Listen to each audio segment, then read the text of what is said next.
घर से निकाल दिया जाएगा, आपको बदनाम किया जाएगा, आपको गाली दिलवाया जाएगा, आपके ऊपर चप्पल उठा करके मारा जाएगा। मेरा कोई परिवार नहीं है।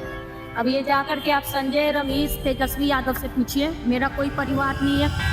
बिहार की राजनीति ताकत, विरासत और बिखराव की दास्तान।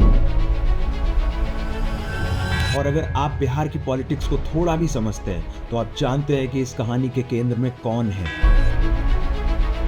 लालू प्रसाद यादव का पूरा परिवार,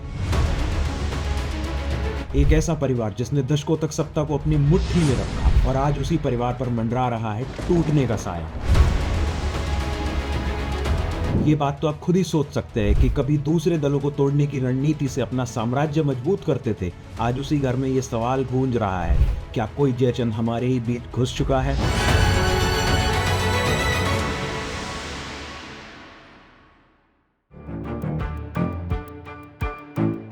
आप भी जानते होंगे, लालू यादव और राबड़ी देवी ये सिर्फ नाम नहीं है, एक युग है। उनके 9 बच्चे, तेजस्वी जो राजनीतिक वारिस माने जाते हैं, तेज प्रताप जो अपने तेवरों से हमेशा चर्चा में रहते हैं, और रोहिणी आचार्य विदेश में रहते हुए भी हर लड़ाई में सबसे आगे रहती हैं। अब यहाँ एक सवाल खड़ा होता है, और ये सवाल शायद आपके मन में भी आया होगा, इतने बड़े और मजबूत राजनीतिक परिवार में दरार आखिर पड़ी कैसे, और वो कौन है जिनका नाम सुनते ही माहौल भारी हो जाता है।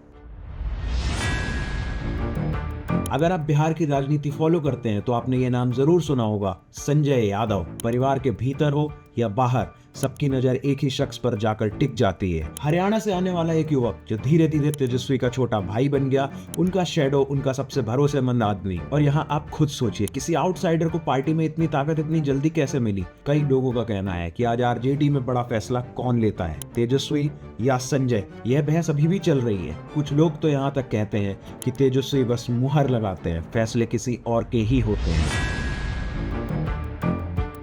अब यहाँ कहानी और दिलचस्प हो जाती है। तेज प्रताप हो या रोहिणी आचार्य, दोनों इशारों में हमेशा एक ही बात कहते आए हैं, पार्टी में कोई ऐसा है जो परिवार को परिवार से ही लड़वा रहा है। आप खुद याद कीजिए, चुनाव से ठीक पहले तेज प्रताप की पर्सनल इमेजेस का लीक होना, क्या ये सिर्फ एक संयोग था? रोहिणी चुनाव हार गई और फिर परिवार में उनकी भूमिका भी कम कर दी गई, क्या ये भी एक संयोग था? लालू राबड़ी से तेजस्वी की बढ़ती दूरी, क्या ये भी महज हालात थे? परिवार के कई लोगों का मानना है कि ये सब किसी अंदरूनी योजना का हिस्सा था, और अगर आरोपों की दिशा देखें तो उंगली हमेशा जाकर रुकती है संजय यादव पर।